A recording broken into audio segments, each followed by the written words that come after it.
Alors toi aussi, t'es arrivé de te retrouver à un certain moment donné dans ton parcours où les choses que tu essayes d'accomplir ne fonctionnent plus.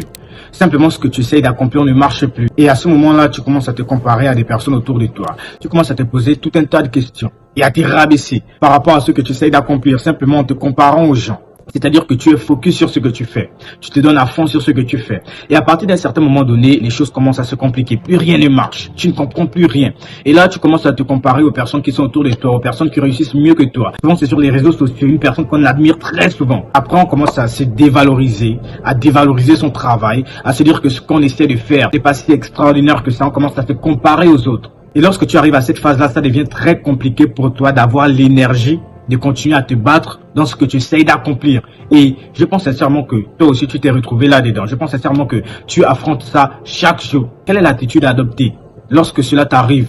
Je pense sincèrement que c'est très important. C'est bien de parler des meufs, les gars, mais le plus important, en fait, moi je pense que c'est soi-même. Le plus important, c'est qui tu veux devenir. Quelle est ta vision? Quelle est la personne que tu aspires à être? Il faut savoir, par moments, apprendre à se reconnecter à soi-même. Je pense sincèrement que lorsque tu n'es pas en harmonie avec ton être intérieur, lorsque tu n'es pas en harmonie avec toi-même, tu ne peux pas aller loin.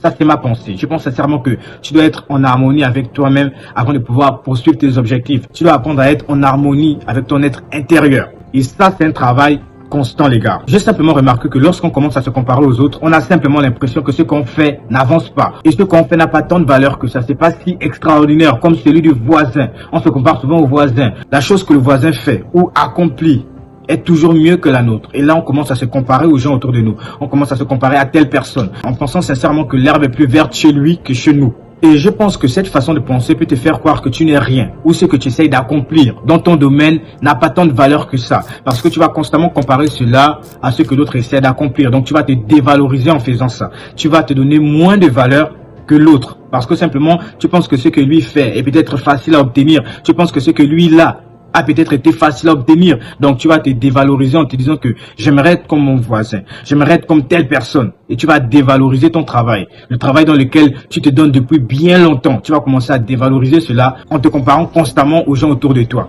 Tu vas simplement commencer à vouloir avoir le style de vie de l'autre personne. Tu vas commencer à négliger ce que tu fais. Mais dans ce moment-là, moi j'aimerais simplement te dire que souviens-toi de pourquoi tu as commencé cette chose. Qu'est-ce qui t'a fait réellement te lancer dans ce projet-là? Qu'est-ce qui t'a fait réellement prendre l'initiative de te lancer dans ce projet-là? Ce n'est que ton pourquoi qui peut réellement te reconnecter dans tes objectifs. Qu'est-ce qui t'a poussé à te lancer dans ce projet? Qu'est-ce qui t'a poussé à aller faire ces études, à aller dans cette entreprise? Qu'est-ce qui t'a réellement motivé à devenir footballeur, à devenir artiste? Qu'est-ce qui t'a réellement motivé à devenir boxeur? Tu dois te souvenir de ton pourquoi. Parce que le pourquoi est très important. Donc, il est important de te reconnecter à ton être intérieur. Au-delà de toute cette agitation, il est important que tu te connectes à ton être intérieur, afin de savoir réellement qu'est-ce qui t'a motivé. Qu'est-ce qui t'a poussé à réellement te lancer dans ce projet-là? Tu dois te reconnecter à toi. Et ça passe par des moments de solitude. Par moments, il faut apprendre à aimer la solitude. Et comprenez simplement que la solitude, c'est pas être seul, ne pas avoir de compagnie. La solitude, c'est pas l'absence de compagnie. Mais la vraie solitude, c'est celle que l'on s'impose soi-même. Peut-être pour se reconnecter sur des choses essentielles, se reconnecter sur soi. Apprendre réellement à se connaître. Parce qu'on passe tellement le temps à sortir avec les autres, à être en couple, à changer des relations. On ne passe jamais le temps à apprendre à se connaître, à sortir avec soi-même. Et je pense sincèrement que si l'on prenait du temps à se connaître soi-même, à savoir où on veut aller, à savoir avec qui on veut être, ça évitera bien des dégâts au fur et à mesure. Parce que les gens sortent avec les autres et ne savent pas réellement ce qu'ils veulent, ne savent pas où ils veulent aller, n'ont aucun projet. Mais ils sont en couple avec des personnes, mais ne se connaissent pas réellement. Lorsque vous ne vous connaissez pas, vous ne connaissez pas vos limites, vous ne connaissez pas ce que vous ne devez pas accepter ou ce que vous devez accepter, vous allez accepter n'importe quoi parce que simplement vous n'avez pas de repères. Avoir des repères, c'est très important même les gars. Avant de se mettre avec une femme, avant de chercher une copine les gars, avoir des repères, ça c'est très important. Le plus important, c'est de ne pas oublier qui tu es réellement, qui tu es. Te retrouver seul parce que par moment, tu vas faire des choix. Et souvent, moi j'ai fait des choix par rapport aux gens qui étaient autour de moi. Il a fallu par moment que je me retrouve seul. Et je me pose les véritables questions. Qu'est-ce qui me motive réellement? Parce que lorsqu'on est entouré par les gens, on va faire des choix, on va prendre des décisions. Et on pensera sincèrement que ces décisions-là viennent de nous. Mais en réalité, souvent, c'est très influencé par les gens qui sont autour de nous.